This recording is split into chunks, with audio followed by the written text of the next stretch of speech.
はい。ピンク、リングでダンスリーで。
Also, was mich immer fasziniert an historischen Instrumenten ist die Leichtigkeit, mit der man Ornamente machen kann und historische Fingersätze.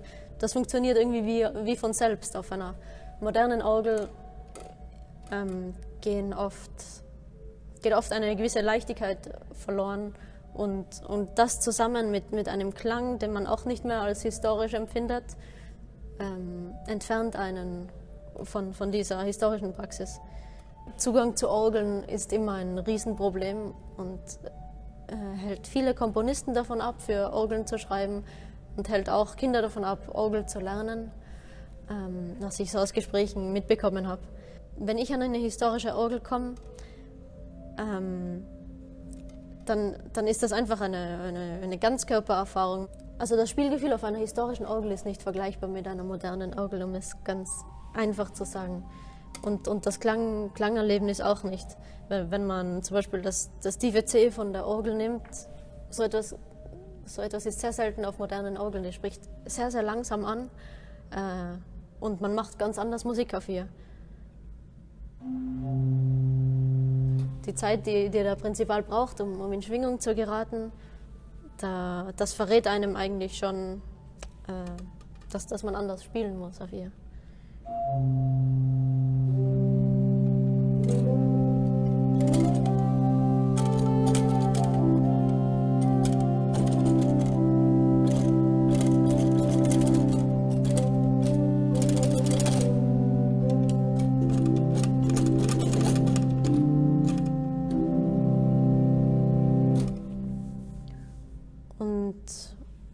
Und auch immer, wenn ich historische Fingersätze ausprobiere und eben Ornamente, dann ist das ganz was anderes auf einer historischen Orgel.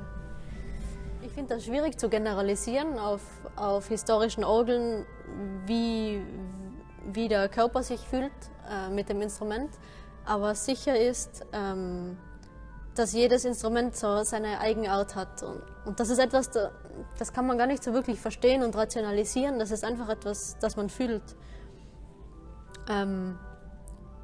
Jeder Finger wiegt unterschiedlich viel und interessanterweise haben historische Fingersätze oft den Fokus auf schwere Noten, schwererer Finger, aber manchmal zum Beispiel bei Trillern, wenn man irgendeine Dissonanz hervorheben will, ist das eigentlich umgekehrt, aber trotzdem hat die Anatomie der Hand für diese Bewegung, für diesen Triller, macht es mehr Sinn als irgendein anderer Fingersatz. An historischen Orgeln ist auch sehr oft der Fall, dass Tastengeräusche und vor allem Pedal sehr laut sind. Also dass es eigentlich mehr Geräusch macht, das zu bedienen, als das, was dann der Klang ist. Das wiederum erklärt sich dann auch in der Literatur, weil man eben so nicht Pedal spielt auf dieser Orgel.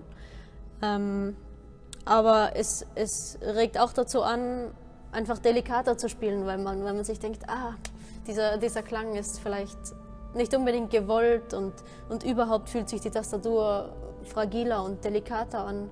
Also das ist eben diese große organische Einheit, und Organologie, also Instrumentenbaugeschichte, die irre viel darüber verrät, wie ein Instrument gebaut ist, wie es gespielt wurde. Das war mit dem Klavier das Gleiche, ab dem Zeitpunkt, wo es eben nicht mehr Fortepiano war, sondern Klavier, also, oder etwas dazwischen natürlich auch, wo weniger Holzrahmen dann waren, sondern mehr Metallstrukturen und schließlich der große, schwere Metallrahmen.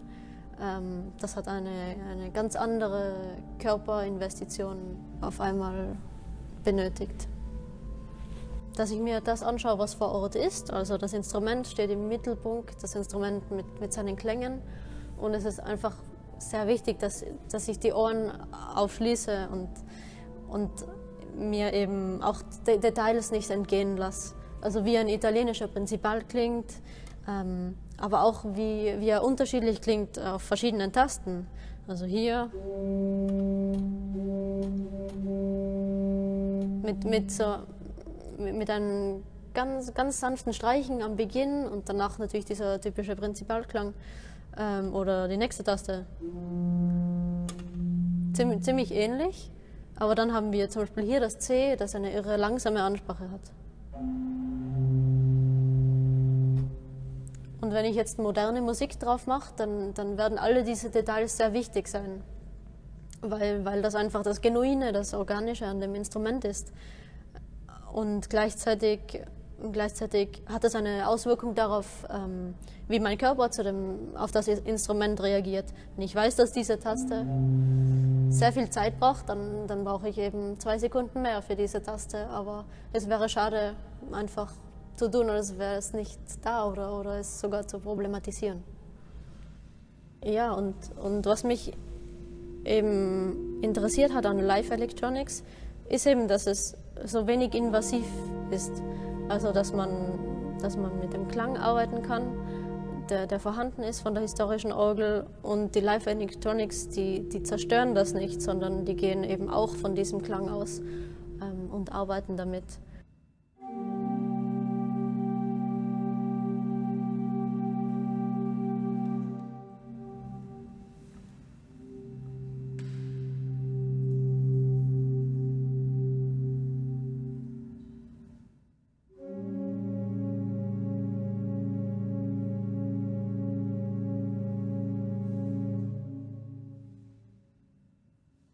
Und was ich dann mit Live Electronics versuche, ist einerseits Klangsynthese, und gleichzeitig würde ich gerne kammermusikalisch interagieren mit Live Electronics,